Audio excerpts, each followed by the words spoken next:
Basically, my family didn't know that I'm going up there. My friend, they knew. They thought it's not the best idea because, it's up on a mountain is always dangerous. There is no safe mountain exists.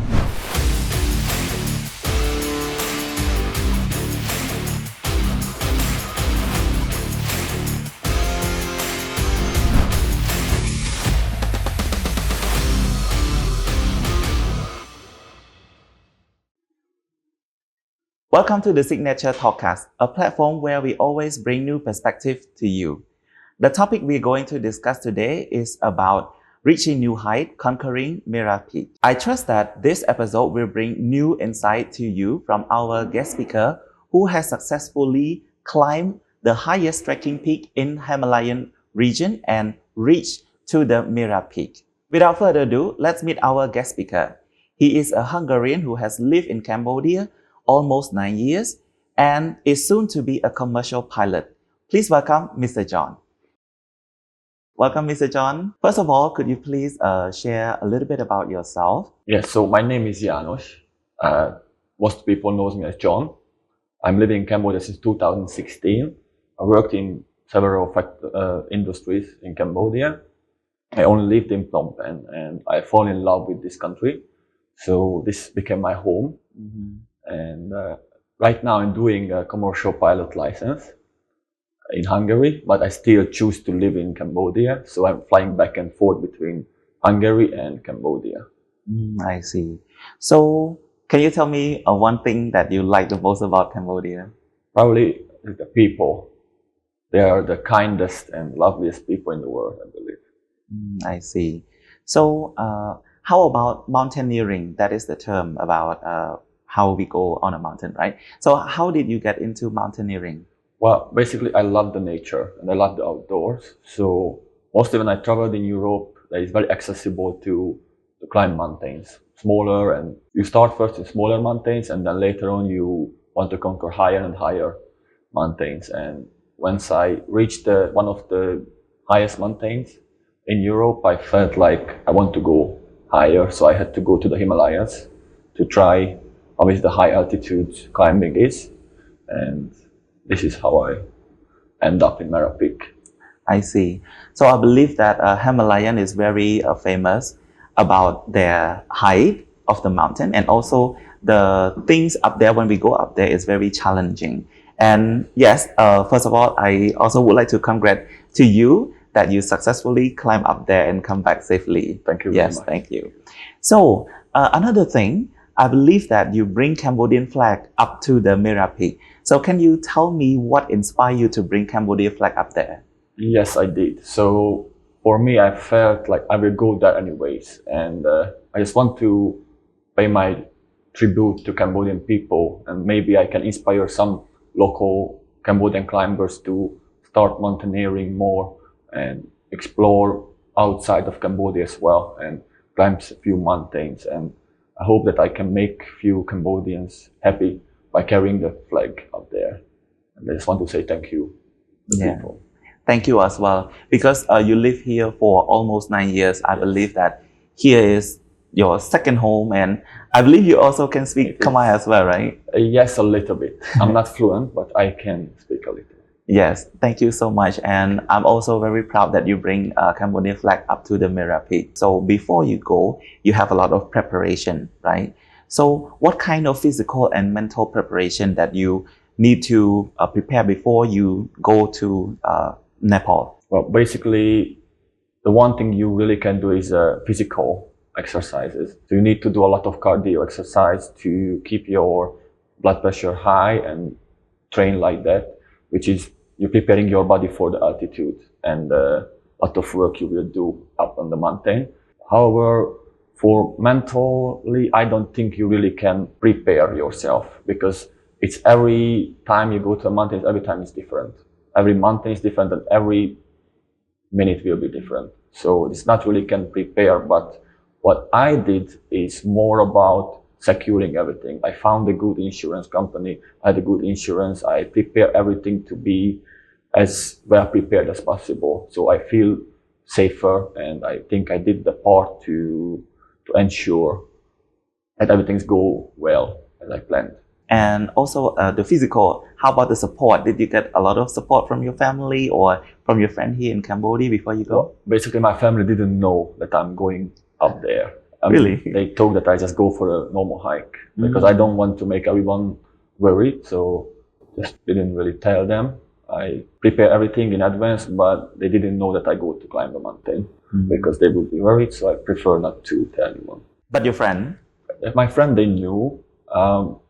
They thought it's not the best idea because, it's up on a mountain, it's always dangerous. There is no safe mountain exist.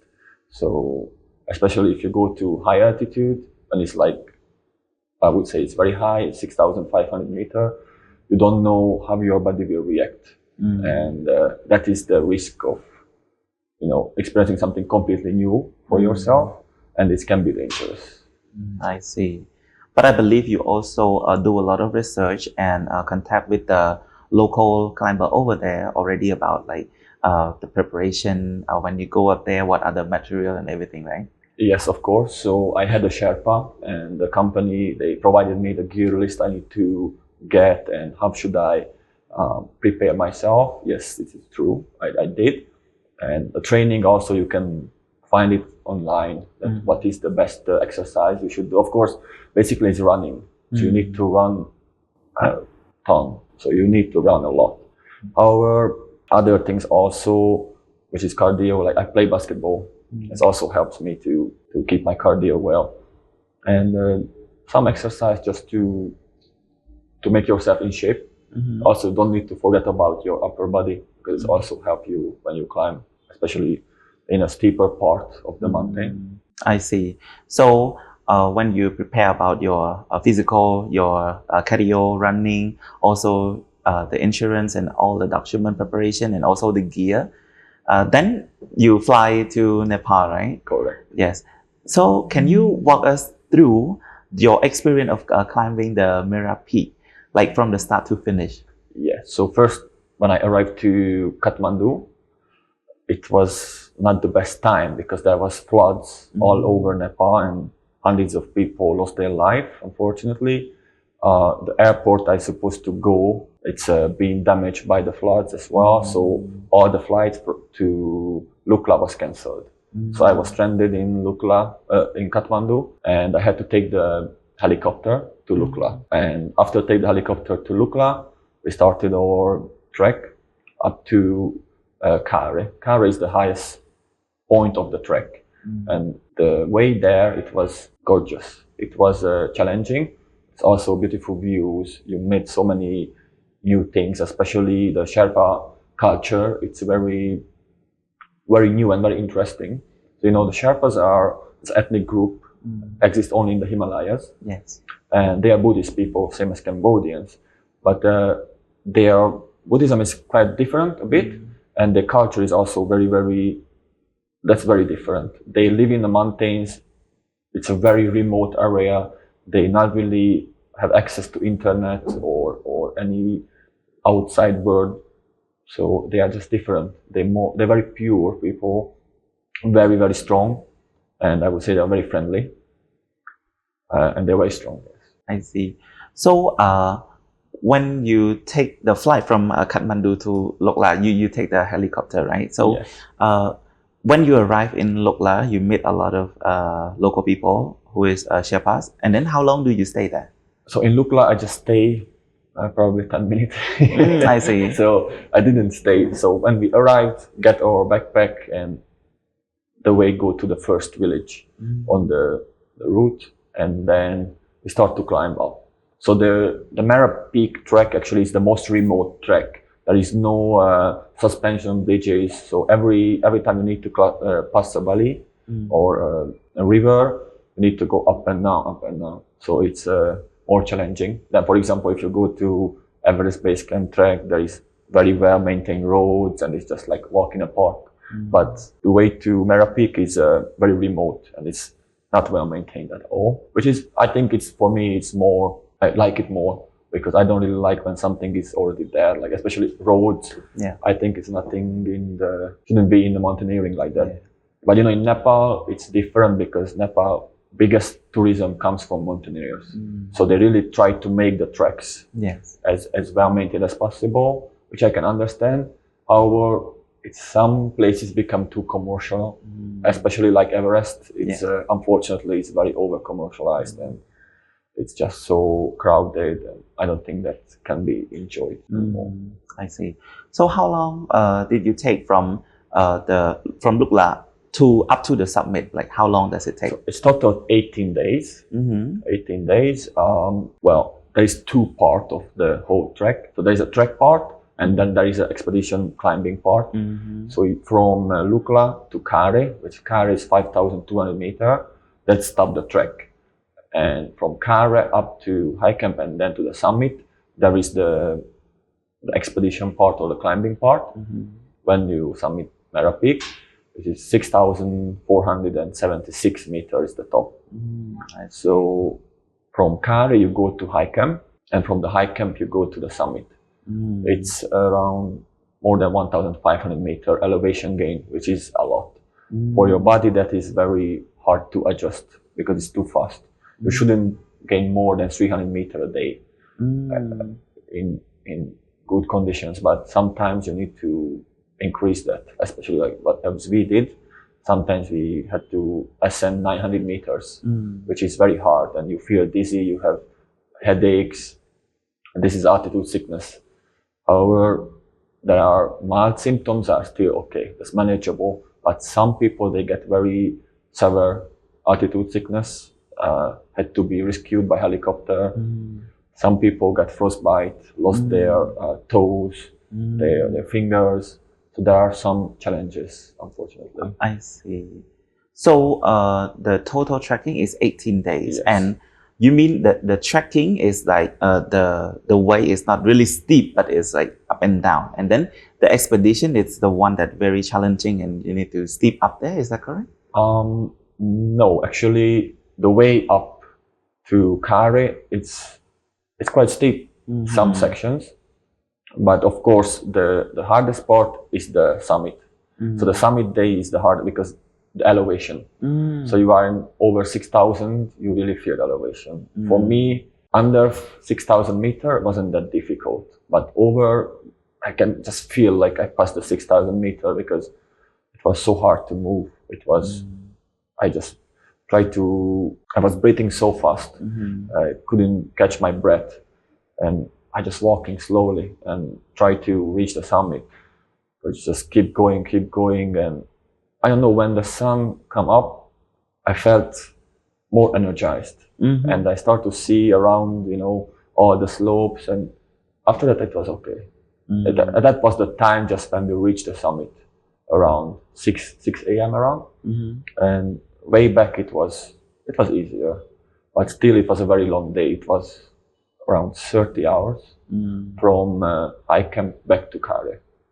So it's a very, very long day. But from the summit back to Kare, is it the same way or different way? It's the same way. I see. But it's easier. It's not easier, it's just you're going down. So when you're going downhill and also you are descending, so the altitude is less and less, so you have more power indeed. However, you don't need to forget about that. When you climb a mountain, when you are in the summit, you are only halfway. Yeah. So you still need to go down. There's so many climbers forget that, I just want to reach the summit. And they forget that, that is just halfway. Yeah. You need to have enough energy to go back as well. Yeah. I can feel that because when you go up, you need to spend a lot of energy while you go on the higher altitude, and your body become challenging. The oxygen level become less, and it's difficult. And then when you reach the summit, you're happy, but we need to remember that, I need to come back as well. Indeed, yeah. Yes. I see. So for the altitude challenging, we all know because it's very high, it makes our body difficult, challenging, and the oxygen level is less. That is the thing that we already expected. But then when you actually go up there, what are the unexpected challenges that you face? Well, of course, the weather. So the weather is one. Other things is avalanche can happen anytime, which Mera Peak is not really prone to avalanches, but when I just going up, we saw a huge avalanche, and never seen that big avalanche in my life. And it was luckily it's in the north face of Mera, but was a huge avalanche. And if we maybe on the summit at that time, I wouldn't be here to speak to you anymore. So yeah, things can happen. Things can go wrong anytime. It's a mountain. Yeah. There is no safe mountain in the world. Yes. So yes, I think possibly this weather and avalanches, crevasses, you can fall. Yeah. So besides challenges, what is the most memorable moment for you that make you feel enjoy? For me, probably the night I spent in high camp. That was very lovely actually. Also so no one can sleep at altitude. Most of the people I met with, no one can sleep. But for me, I sleep very well. I don't know why altitude make me sleep so well. And when I wake up, it was minus 20 degrees. So everything was frozen in the tent. All my water was frozen. So it was a big lesson for me to learn that, okay, my water, I need to keep it in my sleeping bag next time because I couldn't drink. So that day, up to the summit and back to Kari, I couldn't drink anything. And altitudes, it's very important to hydrate yourself because altitude, you lose a lot of water. So you get more severe altitude sickness. So that was my mistake and my lesson for life, I believe. How about other people? They don't share the water or what? So you are up in a mountain. What you bring up there, you have it there. That is no any other way of getting water. I see. I mean, of course, you can melt the ice, but that is take time, and I didn't have time because we wake up 3 and then we go for the summit at 3:30 after breakfast. And the breakfast is just like noodle soup, so it's nothing fancy. You get a cup of tea. Oh, actually, I got a cup of tea there. Let's go back about the challenging. I believe you have the altitude sickness and you dehydrate and all of that. So how can you overcome all of those challenges? Well, basically, altitude sickness has mild symptoms and have severe symptoms. So you need to know when you climb and you have some symptoms of altitude sickness. If it's severe, you need to stop and you need to turn back. You cannot risk your life just for the summit. So that's why it's very important to try to think that what is worth for you to reach the summit. Sometimes if you have like mild symptoms, it's okay. You can go for it. You can push yourself. But if you have severe symptoms, just stop and turn back. Because in a mountain, there's no one will risk the life for you. And you shouldn't make others as well in danger. So be a responsible person. So you need to know about your limitations, where you can go.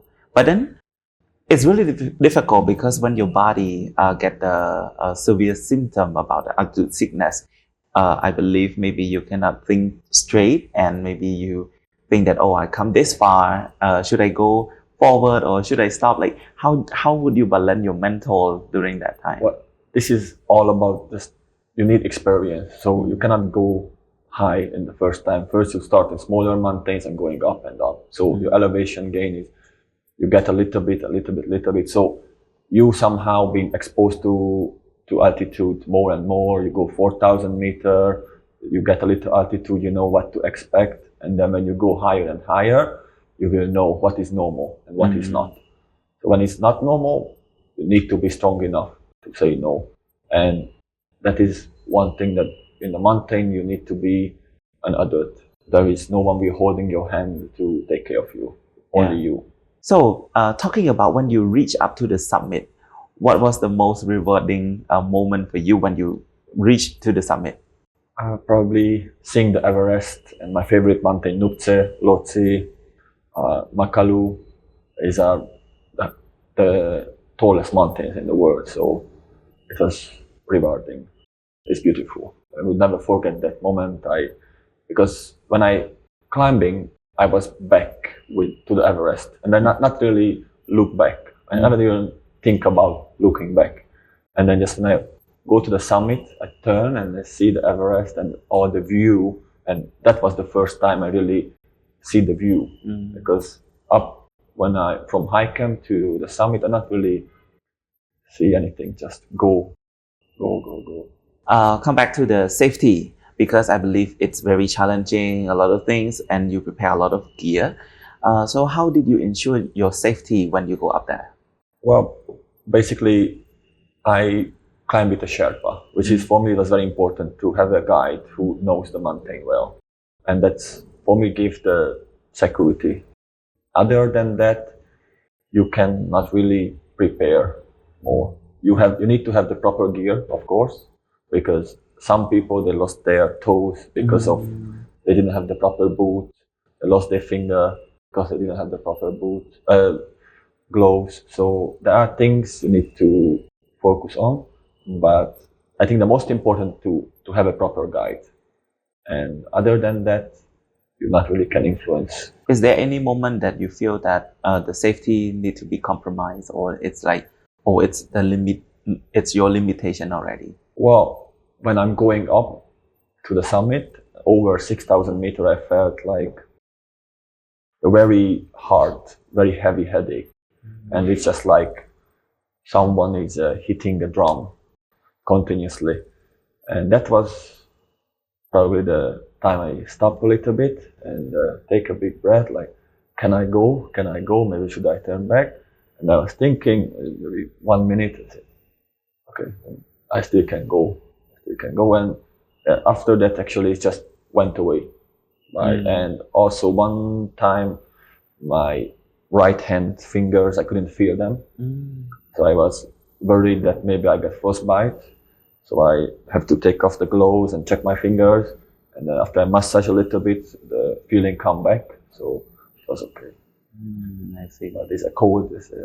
Frostbites are very dangerous in the mountains. Yes. Because once you get a frostbite, it never come back, right? So there are mostly, if you get frostbite, there are several. If you have the serious one, it's completely your fingers or your toes froze off. So the tissues die. That means that they will amputate, they will cut your fingers. But luckily, everything is fine with you. Yes, I come back with 10 fingers and toes.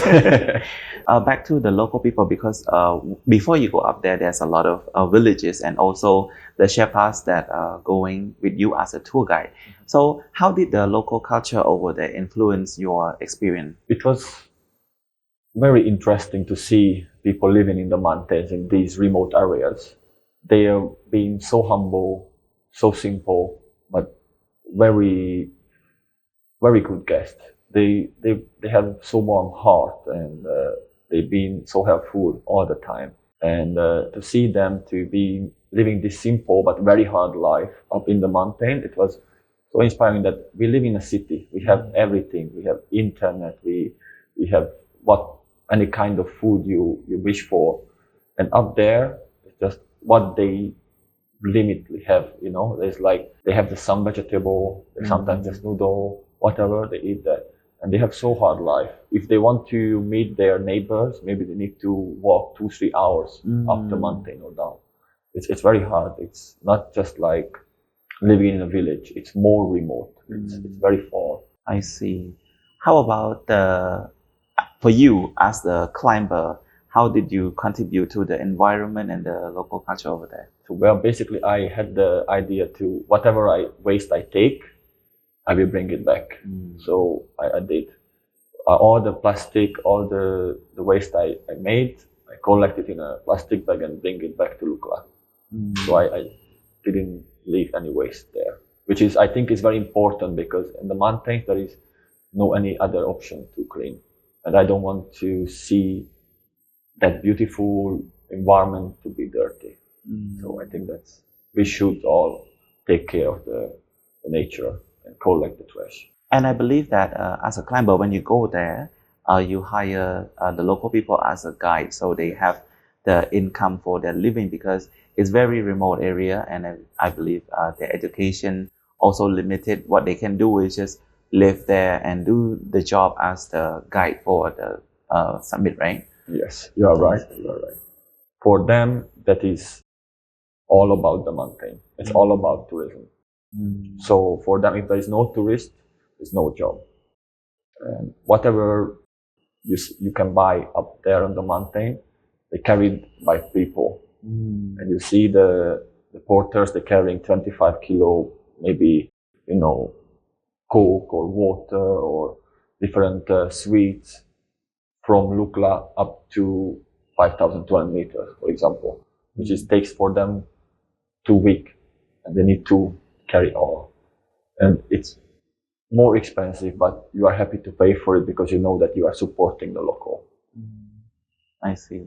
How does the climbing Mera Peak impact to you personally before and after? Well, I realized some of my weakness, and I also realized that, okay, I still have way more strength that I was thinking that I have. So I have some reserve in myself, which I was thinking, okay, I gave up, but I still somehow find more strength to keep going. And that one is very important. Discipline and consistency I think it's a good quality to have. And for future, I want to climb higher mountains. So it was just a stepping stone for me to get a taste of altitude. And I know what is my weakness. I need to improve more. So I'm working on that so I can go higher and higher. So what is the lesson that you learned from this experience and you want to apply in your real life?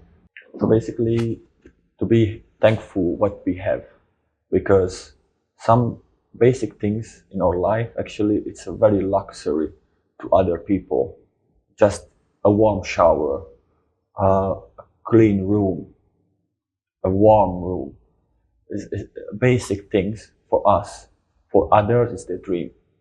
So we somehow have things other people are dreaming of, and be thankful for that. Not just want more and more, but also try to be thankful what you have already.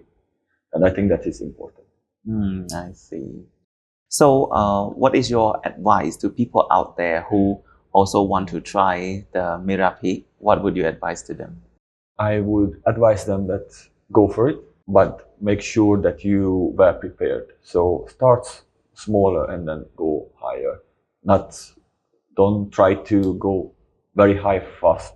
Just take it slow and first build your experience. And when you feel you are there, you go higher and higher. But it's all about experience.